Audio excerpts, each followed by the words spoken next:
Bem, nós estamos aqui então na nossa segunda aula desse módulo.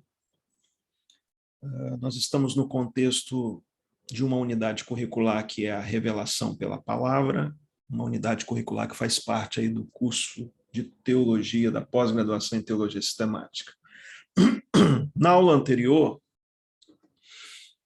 nós vimos que o conceito de revelação, com o qual se trabalhou a partir da Reforma Protestante, desconsiderou um elemento significativamente importante. Desconsiderou, por assim dizer, a dimensão humana e as suas contingências. Ou seja, recorreu-se a uma suposta garantia da pureza da revelação por meio das escrituras, no caso ali do protestantismo. É claro que a gente poderia também depois, nós não fizemos essa análise, né? E eu vou deixar para que você tenha acesso a isso no artigo que eu vou disponibilizar, que é um artigo meu, a partir do qual eu estou trabalhando aqui alguns recortes. Você vai ter a oportunidade de ver o mesmo processo acontecendo no pentecostalismo também, né? O título do artigo que serve aqui de base para minha conversa com vocês começa com nem sola escritura, nem solos espíritos, né? Que é uma maneira de mostrar que o pentecostalismo também buscou uma certa garantia da pureza da revelação. À semelhança do protestantismo histórico, buscou-se essa garantia.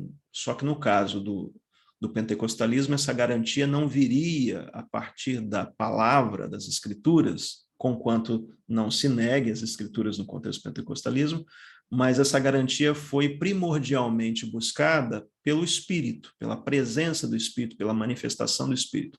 Então, o Espírito cumpria uma função de garantia à semelhança do que as Escrituras se constituiu para o protestantismo histórico. Mas a gente não vai fazer essa análise aqui, porque foge um pouco do nosso intuito aqui, do nosso propósito. Mas, enfim, foi exatamente isso que a gente trabalhou. No caso do protestantismo histórico, essa garantia foi afiançada pelas escrituras. No caso do pentecostalismo, essa segurança foi proporcionada pelo Espírito, né? Basicamente seria isso aí. Bem, mas não foi uma preocupação histórica, sobretudo do protestantismo lá nascente no século XVI, não foi uma preocupação deles a recepção da revelação. Ou seja, trabalhou-se muito a revelação na sua emissão. Ou seja, a revelação sempre muito pelo viés do revelador, que no caso é o próprio Deus. Mas não se trabalhou na tradição protestante a recepção dessa revelação. Ou seja, como que isso chega aos seres humanos? Como que a revelação chega e como que ela é assimilada pelos seres humanos? Porque, veja, são questões diferentes. Nós normalmente não prestamos atenção nisso, mas toda a tradição de reflexão sobre a teologia da revelação calcou seus pés muito mais na questão da emissão da revelação, ou seja, a ênfase sempre foi muito mais do lado divino, ou seja, Deus como um Deus que se revela. Tudo bem, Deus é um Deus que se revela, mas como nós, seres humanos, na medida em que somos tão diferentes desse Deus, em termos de natureza, como que nós recebemos essa revelação? Como que ela chega a nós? Como que ela faz sentido? Ela é transmitida e recebida por nós da mesma forma que ela está na cabeça de Deus, ou existem filtros aqui que fazem com que esse conteúdo sofra modificações? Como é que é feito esse processo? Então, pouco se debruçou sobre isso, né? Ou seja, a necessidade de se evitar as limitações humanas no processo de revelação normalmente faz com que a revelação seja concebida sempre a partir de cima e nunca a partir de baixo. Percebem? Então, existem questões que são próprias do fato de sermos humanos e situados que normalmente não foram levadas em consideração na hora de se pensar a revelação, né? Então, ou seja, o que eu quero dizer é que há vazios nesse processo que inevitavelmente forçam o crente a interferir criativamente e a dialogar com esses conteúdos que são concedidos tanto pelas escrituras, né, quanto por uma experiência epifânica direta com o sagrado, né? Ou seja, não se levou em conta esse elemento da recepção, no caso, sobretudo, da tradição protestante. Então, esses vazios são vazios que precisam ser interpretados e considerados na hora de você pensar a revelação. Então, em função dessa lacuna, eu proponho aqui que a revelação, ou esse processo de revelação, não abra mão dos elementos humanos, mas assuma a recepção, inclusive como um critério hermenêutico teológico. A recepção, então, é preciso dizer, pressupõe filtros humanos, filtros que são construídos a partir da nossa mundanidade aqui entre aspas, né? Não mundanidade no sentido negativo, pejorativo, né? Normalmente você ouve nos púlpitos, né? O crente mundano como aquele crente que de alguma forma negocia a sua fé de forma negativa e tal. Não nesse sentido. Mas mundanidade no sentido de ser uma condição inevitável de todos nós, ou seja, todos nós somos mundanos na medida em que nós nos construímos como humanos no mundo, né?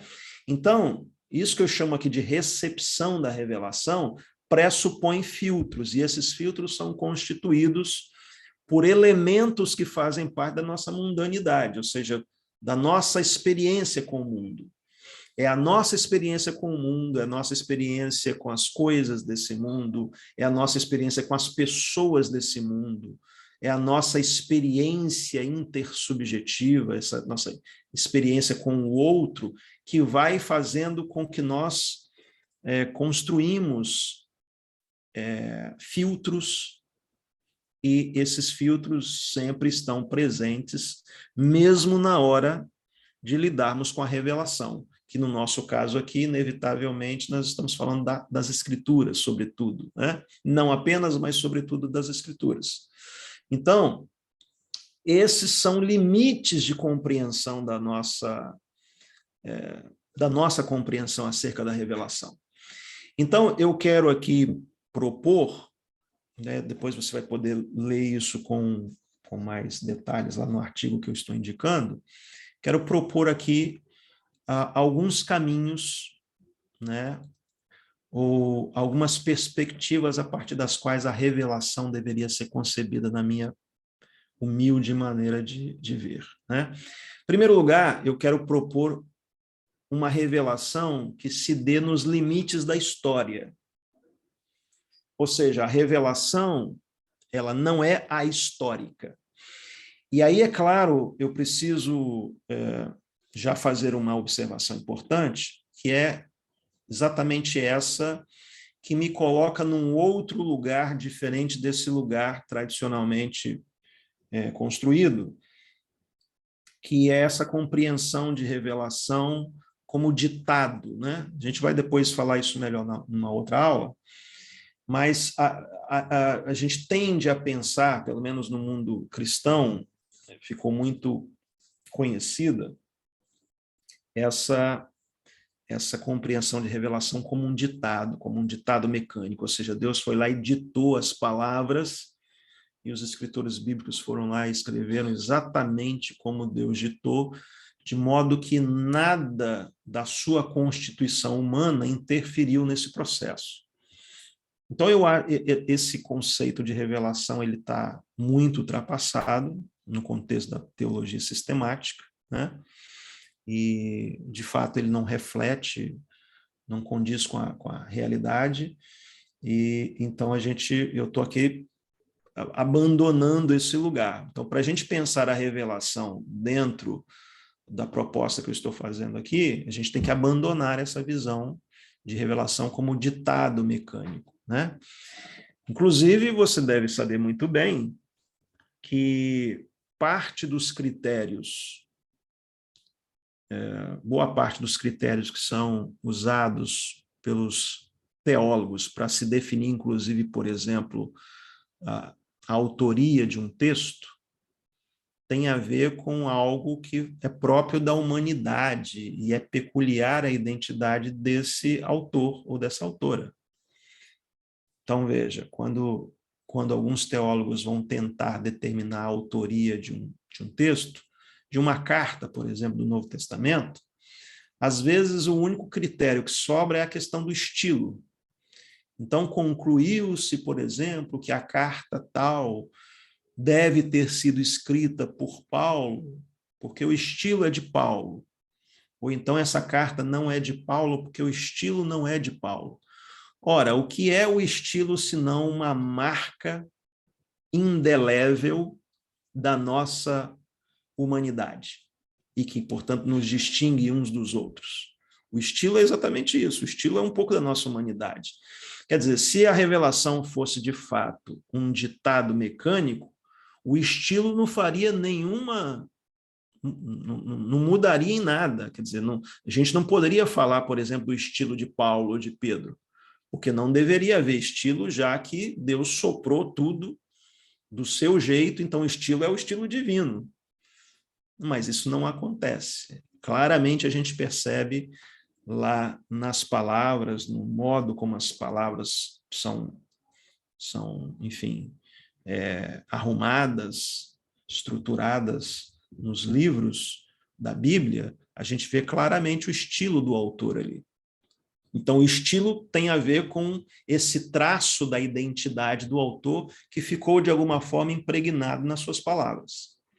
Então, isso é humano, né? Nós temos ali a humanidade, de alguma forma, colocada. Então a gente está aqui num outro registro, tá? Não vou nem dizer aqui por quais razões, né? Não é o nosso objetivo aqui, mas só para você se situar, eu estou fora desse registro que entende a revelação como ditado mecânico, de modo que nada na humanidade dos escritores interferiu na materialização, digamos assim, da revelação nas escrituras, né? Bem, então, a minha primeira proposta é que se compreenda a revelação como algo que se dá nos limites da história, certo? O que significa isso?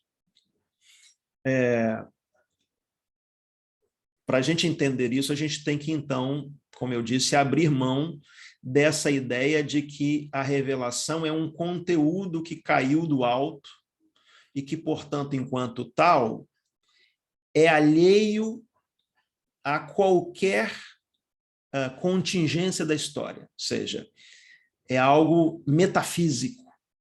Se é metafísico, não tem nada a ver com a história e não sofre a interferência das contingências da história. Ou seja, é como se esse conteúdo que cai do alto, ele rompe com a imanência, né, e chega até nós, os seres humanos, sem nenhuma interrupção, como se estivesse num ambiente completamente higienizado. Certo? Então, veja, o que eu estou propondo aqui é que a gente não abra mão da nossa existência e da nossa mediação histórica. Nós, como seres, somos seres históricos. Então, nós somos seres no mundo, para usar aqui uma expressão de um filósofo contemporâneo chamado Martin Heidegger. O Heidegger trabalhou muito esse conceito de ser no mundo, né? Então, nós nos construímos como seres no mundo, o que significa que nós sempre nos experimentamos como sujeitos situados. que significa isso? Eu sou o que sou por conta do lugar que eu habito, por conta das experiências que eu tenho, que não são só de ordem transcendentais, mas são experiências humanas. São experiências de finitude. Então, o lugar onde eu me encontro situado tem uma reverberação, tem uma repercussão na construção do meu eu, na construção da minha identidade. Eu só sou o que sou por conta do lugar que eu habito.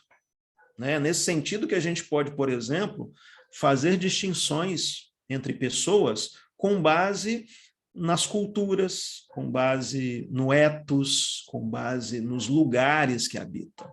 Então, o lugar em que eu habito me proporciona uma visão de mundo muito específica que acaba, de alguma forma, incidindo sobre a minha interpretação das coisas. E com a revelação não é diferente. Né? Então, esse mundo, né, o mundo lá do conceito do Heidegger de ser no mundo, esse mundo designa a esfera das relações que o ser humano possui com a realidade. Então, nesse sentido, o ser humano também se efetiva a partir da sua presença mundana, né? Então, uma presença que acontece a partir do modo como nós lidamos com os objetos e do modo como nós lidamos com o outro. Isso significa que somos seres históricos, né? Então, se as condições históricas fossem outras, nós seríamos diferentes. Então, o Ábido que vos fala agora, ele é como é por conta de todas as contingências históricas que o atravessaram ao longo da sua vida. Ou seja, eu sou o resultado de todas as relações que eu tive com as coisas e com as pessoas. Todas as pessoas que passaram pela minha vida, todas as pessoas que deixaram marcas ali indeléveis no meu eu, todas as experiências de leitura que eu tive, todas as experiências epifânicas que eu vivenciei, todas as experiências de trauma pelas quais eu passei, quer dizer, tudo isso compõe um tecido que é a minha mundanidade. Então, eu sou o ser no mundo, eu sou um ser situado. Então, o que eu estou querendo dizer é que a revelação, se a gente quer entender a revelação em toda a sua dimensão, em toda a sua amplitude, a gente precisa também vê-la nos limites da história, ou seja, a revelação, repito, não é um conteúdo que cai do alto de forma higienizada e é recebida por mim exatamente do jeito que saiu lá do coração de Deus. Não, existem entre eu e Deus contingências históricas. Deus me fez assim. Deus me fez um ser que habita o mundo e que, portanto, tem relações com esse mundo que tornam os seus filtros muito peculiares, que, portanto, fazem com que ele interprete essa revelação de Deus de uma forma muito peculiar.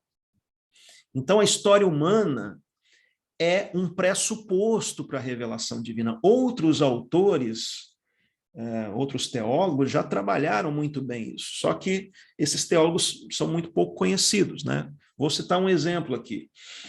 Há um teólogo belga, né, já falecido, chamado Eduard Schillebeeckx, e ele, por exemplo, é um teólogo católico, mas que está tentando superar uma tese que se tornou muito comum no contexto da tradição católica, que é a tese exclusivista extra ecclesia nulla salus. Extra ecclesiam nulla salus. O que significa essa frase?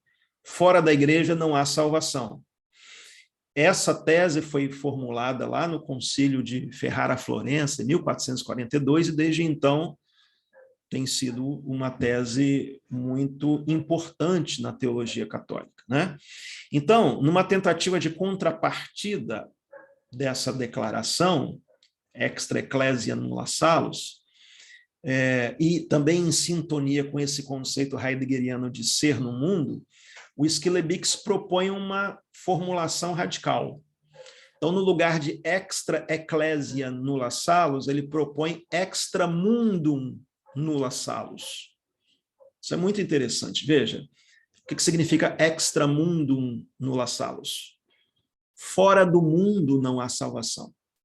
Então, ele faz um trocadilho com essa declaração lá do Concílio de Ferrara-Florença, mostrando que, na verdade, o âmbito da revelação não pode ser circunscrito à igreja, que naquele momento ele estava querendo se referir à Igreja Católica.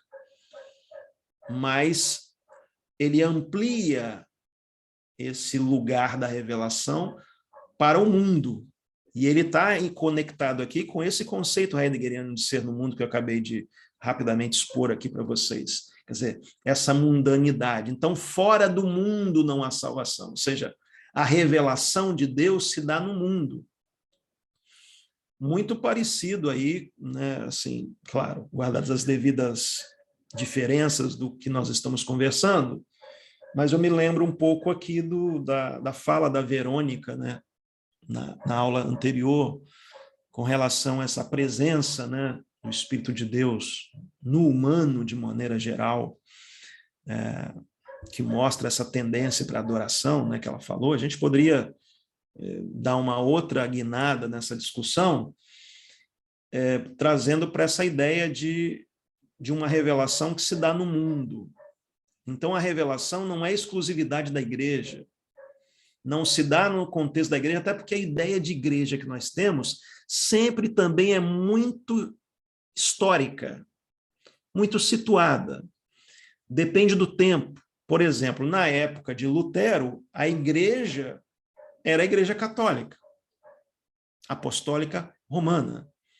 Então, quando se falava de igreja, essa era a delimitação.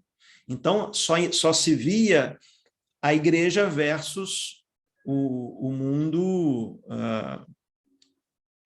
dos pagãos, por exemplo. Então, o paganismo era tudo aquilo que extrapolava esses limites da igreja. Depois de Lutero, essa configuração mudou. Então, a igreja não é mais apenas a Igreja Católica Apostólica Romana, agora também a igreja inclui a vertente protestante. Depois, a igreja também inclui a vertente evangelical. Você percebe que em cada momento histórico nós temos delimitações diferentes do que é a igreja? O que, então, o Schillebeeck está propondo aqui é uma radical formulação. Então, está dizendo o seguinte, olha, a delimitação para o acontecimento da revelação não é mais aquilo que a instituição delimita, mas é o próprio estar no mundo, é o próprio ser no mundo. Então, extra mundum nulla salus, fora do mundo não há salvação. Né? E é a partir daí que ele pensa toda a estrutura sacramental, né? Ele coloca, inclusive, esse mundo, que nós chamaríamos de mundo profano, como o lugar onde essa estrutura sacramental se dá. Né? Então, o mundo profano também é matéria-prima para a palavra de Deus, na perspectiva do Schillebeeck. Né? Então, com isso, ele entende que todo sentido religioso é extraído de um processo mundano que pressupõe um sentido humano. Então, todos nós, antes de sermos religiosos, antes de sermos qualquer coisa, nós somos humanos. Estamos, de alguma forma, situados historicamente, estamos atravessados pelas contingências do nosso tempo. Para usar aqui uma expressão de um filósofo espanhol chamado José Ortega y Gasset, eu sou eu e minhas circunstâncias. Essa é a frase do Ortega y Gasset. O que o Ortega y Gasset está querendo dizer é que você não consegue entender o ser humano senão também na relação com as suas circunstâncias, portanto, com as contingências humanas. Então, eu estou propondo aqui que, para você entender revelação na perspectiva geral, você tem que também pressupô-la nos limites das contingências históricas, ou seja, nos limites da própria história. A revelação de Deus não abre mão da história humana, ela se dá na história humana. Então, é o modo como nós, historicamente, também vamos nos construindo, vamos nos situando, isso também tem que ser considerado na hora de entender a revelação. Por isso que eu não posso necessariamente condenar lá os reformadores naquilo que eles se viram limitados no seu tempo, né? Muitas ciências que são para nós hoje parceiras na hora de interpretar qualquer coisa, mesmo a nossa relação com as escrituras, não estavam presentes lá no mundo de Lutero. Então, o Lutero também foi condicionado pelo seu tempo, né? Por que o Lutero interpretou as escrituras como interpretou? Por conta das contingências históricas que o atravessaram. Talvez hoje a nossa percepção das escrituras seja um pouco diferente, não estou dizendo completamente diferente, mas talvez seja um pouco diferente. Por quê? Porque as condições históricas que nos atravessam são outras. Percebem? Então você não pode tirar dessa equação as contingências históricas, você não pode desconsiderar a história humana na hora de pensar a revelação de Deus. Porque dependendo de onde estamos, isso faz muita diferença no modo como nós interpretamos as escrituras, né? A gente não tem tempo aqui para dar exemplos, mas são muitos os exemplos que mostram modos diferentes de se compreender a Bíblia no mundo inteiro e que estão sempre muito relacionadas ao lugar a partir de onde esses sujeitos pensam o mundo e pensam automaticamente as escrituras, né? Então, o Schillebeeckx aqui nos ajuda muito a entender essa importância da mundanidade na percepção, na construção do conceito de revelação. Então, para o Schillebeeckx, as realizações humanas são significativas, e, nesse sentido, elas se constituem a base para a revelação.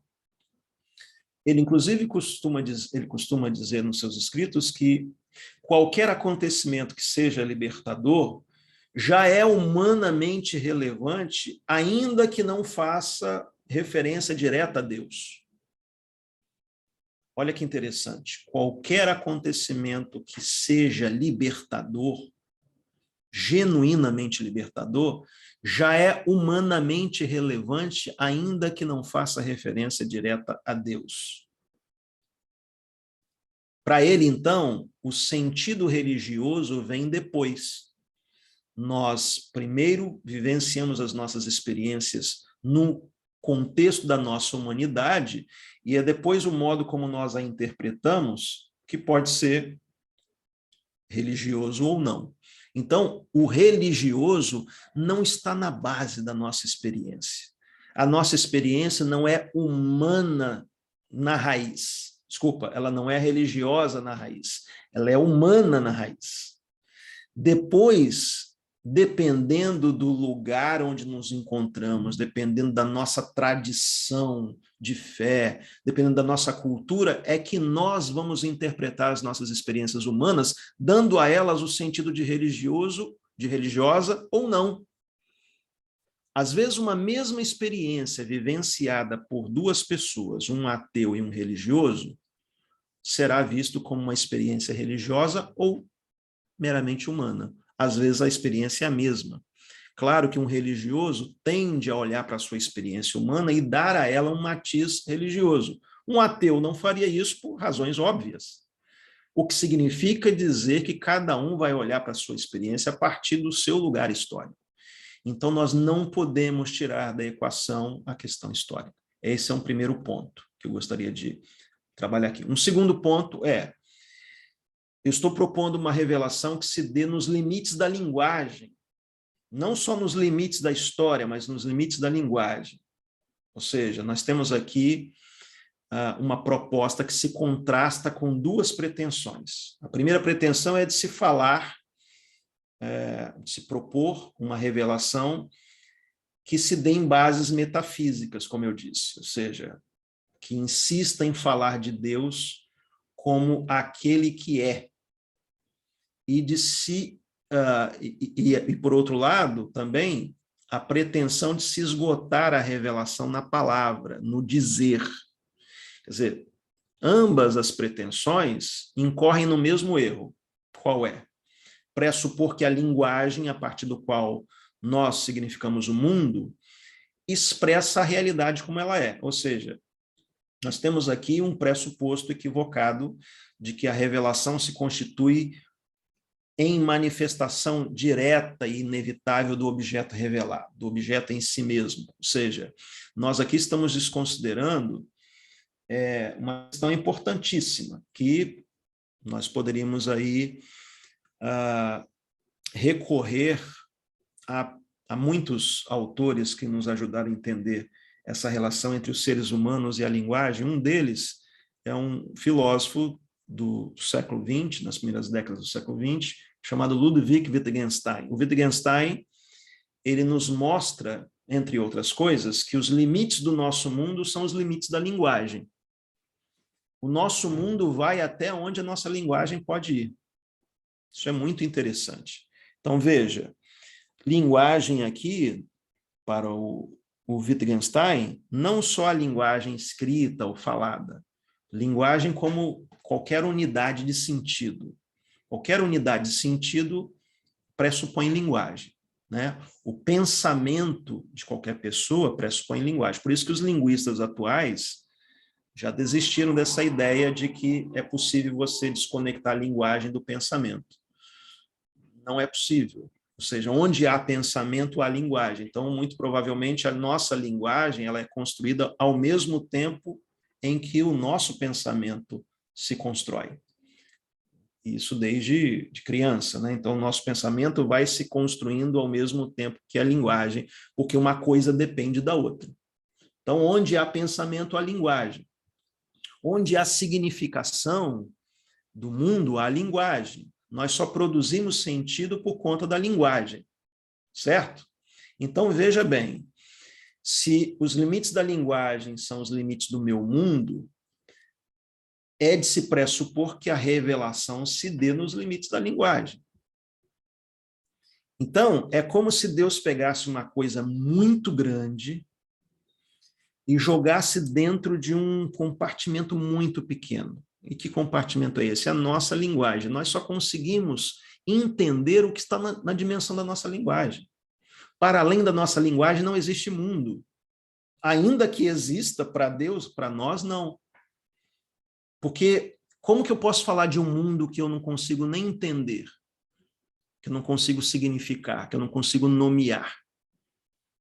Percebem? Então, eu não estou dizendo que não haja realidades humanas que extrapolam a linguagem. Há, mas eu só consigo entendê-las na medida em que elas estão nos limites da linguagem.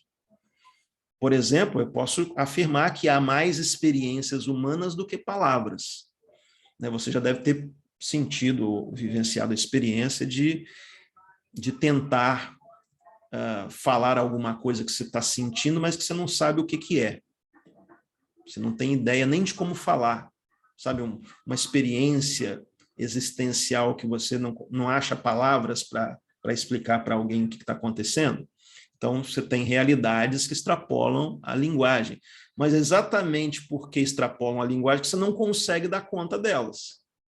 Até o momento em que você acha as palavras e consegue, então, formular de tal maneira que você consiga minimamente designar o que está acontecendo com você. Então, isso significa que a sua linguagem se expandiu e agora, por conta disso, você consegue entender exatamente o que está acontecendo com você.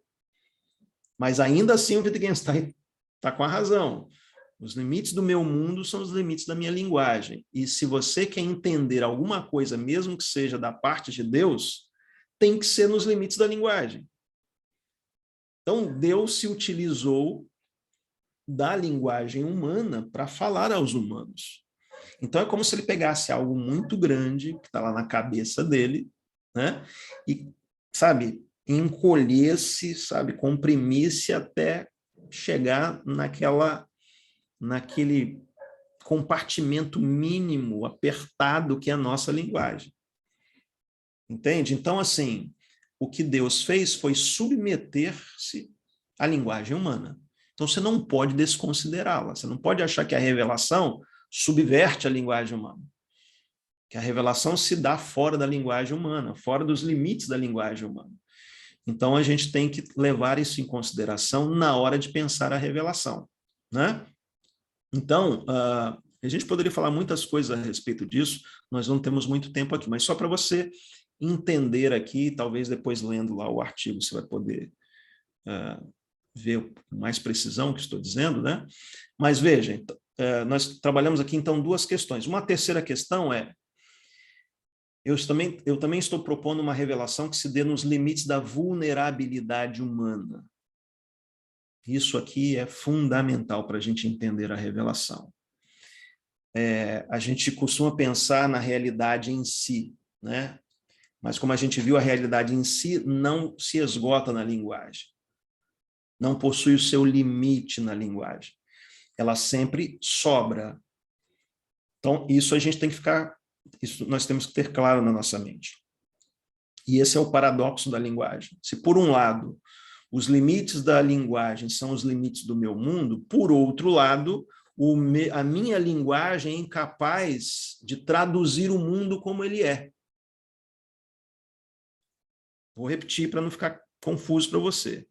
Esse é o paradoxo da linguagem. Se, por um lado, os limites da minha linguagem também mostram os limites do meu mundo, ou seja, eu não consigo expandir o meu mundo para além da linguagem, por outro lado, eu preciso constatar que a minha linguagem é limitada.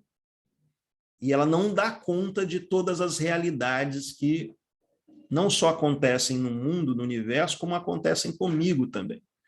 Por isso que eu disse há pouco que há mais experiências do que palavras. Então, esse é o paradoxo. Mas veja, a revelação sempre será algo que se dará nos limites dessa linguagem. E, portanto, também nos limites da vulnerabilidade humana. A teologia precisa, portanto, evitar o perigo dos ídolos conceituais, como nós falamos na aula anterior. E precisa se compreender como uma atividade que procede, né, que acontece por sucessivas aproximações. Ou seja, a gente vai construindo a nossa teologia na medida em que nós vamos lidando cada vez mais com interpretações que se mostram cada vez mais adequadas. Percebem? Então, esse caráter de incompletude da teologia é o melhor que nós poderíamos fazer em face da realidade da vulnerabilidade humana.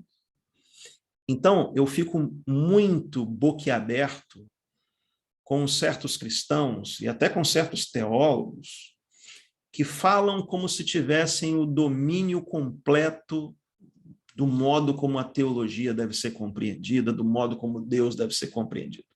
Às vezes eu ouço nas redes sociais aí alguns canais, né, de supostos teólogos, que eu acho muito engraçado isso, né? A pessoa fala com uma certeza tão grande, né, de que o modo como ela está interpretando Deus é o modo correto, então a gente se apressa muito rapidamente a dizer quem está errado, quem está certo, quem é herege, quem não é, né? Eu acho isso muito interessante, né? As pessoas viram para determinados personagens, nossa, como fulano é herege, olha, mais uma vez, olha o que ele está dizendo, né? Contraria a verdade das escrituras, quer dizer, verdade na percepção dele, né? Então, essa tendência nossa de lidar com o nosso próprio conhecimento, ainda que teológico, como se ele fosse pronto, acabado, revela pelo menos uma coisa, a nossa ignorância acerca da própria vulnerabilidade humana. Porque se eu, como humano, sou esse que estou afetado, atravessado pelas contingências históricas, como a gente viu, se estou limitado pela linguagem, isso significa que sou vulnerável, sou limitado. E, enquanto tal, eu preciso entender que toda a construção que se dê, né, por mim, nessa condição de vulnerabilidade, é uma construção inacabada. É uma mera aproximação da verdade. E aí a gente pode falar de interpretações mais adequadas e menos adequadas, mas não dá para falar que o conhecimento que nós produzimos, mesmo seja um conhecimento de Deus, um conhecimento acerca da revelação de Deus, é um conhecimento acabado, é um conhecimento pronto, é um conhecimento definitivo. Não dá para falar isso, porque falar isso equivaleria a ignorar a nossa vulnerabilidade. Então, se por um lado o limite da nossa teologia é o limite da nossa linguagem, por outro, a realidade extrapola a linguagem. E se a realidade extrapola a linguagem, significa que há muito mais coisas acerca das quais eu não conheço do que aquelas que eu conheço. Há muito mais coisas fora do pequeno invólucro, do pequeno compartimento da minha linguagem do que dentro dela. Há muito mais Deus fora da linguagem do que dentro dela. Entende? Então, por isso nós precisamos recorrentemente fazer críticas construtivas à nossa própria tradição, porque a nossa própria tradição é um jeito específico de enclausurar esse Deus e de entender essa revelação de um certo jeito, de um certo modo, de compreender a palavra, a Bíblia de uma certa forma, né? Mas nunca, jamais esgota esse Deus que está sendo revelado. Então, nós precisamos entender aqui que o processo de revelação nunca se esgota no revelado. Presta atenção nessa expressão. O processo de revelação nunca se esgota no revelado. Ou seja, aquilo que foi revelado nunca é a entrega total por conta da vulnerabilidade humana. Entende? Então, eu diria que o dizer ainda coloca o não dito como possibilidade. O não dito é sempre aquilo que fica de fora, é sempre aquilo que fica no horizonte, mas é sempre aquilo que aponta para o fato de que o dizer, ele sempre se esbarra nos limites da linguagem, nos limites da nossa vulnerabilidade humana, nos limites da história, né? Então, essa dimensão linguística da revelação pressupõe uma experiência humana. Essa experiência humana nos impõe a necessidade não apenas de uma teologia de textos escritos, mas também de uma teologia da pessoa, né? Então, a pessoa, e depois eu vou trabalhar um pouquinho melhor isso na próxima aula, a pessoa humana precisa ser levada em conta na hora de entendermos a palavra, a revelação pela palavra, né? E aí isso nos remete ao conceito de palavra de Deus, que é um conceito que a gente vai trabalhar aí na próxima aula. Bem, eu acho que razoavelmente a gente mostrou aqui alguns caminhos possíveis para se entender a revelação, e depois, como eu disse, eu vou deixar o link para vocês aí do artigo, e quero então aqui dar um tempo para vocês fazerem perguntas e contribuições.